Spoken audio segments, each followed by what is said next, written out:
Yeah, Rodrigo, obviously former Santos man who joined Real Madrid in 2019. He scored 32 goals in 172 La Liga appearances.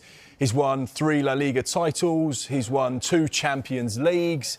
He's been at the heart of Real Madrid for the last 6 years since he made his debut in 2019. So he is exactly the type of player that Arsenal fans would say, yes, big box ticked. He's what we want. We want players of that kind of calibre. A Brazil international as well. We reported on the transfer show that he was a player of interest with regards to Mikel Arteta's rebuild over this summer. They're looking for players that can play down that left-hand side, which Rodrigo can.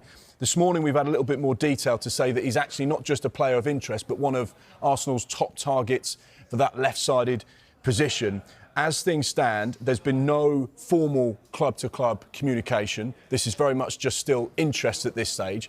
What Andrea Berta has been doing over the course of the last few weeks and months is just speaking to all of the relevant representatives for those players that they've targeted. So if they're on the Arsenal list, normally what would happen, the sporting director would speak to their agents, speak to their reps and say, right, what's the deal? How much would it cost to get him out of the club? Would he be interested in joining us and being a part of this project? How much would he want wages-wise? They formulate those lists and then they'll go back to the management team, obviously of Mikel Arteta, who has a heavy hand in recruitment, and say, right, this is what it's going to cost us. This is the metrics with regards to finance. Who do you want and in what order? Our information this morning is that one of the top targets for that left-sided position is Rodrigo. So it'll be interesting to see how things develop now. We know that there are other names that they're looking at. Nico Williams, of course, in Spain. Leroy Sané, who's a free transfer. Morgan Rogers, who's had an outstanding campaign for Aston Villa.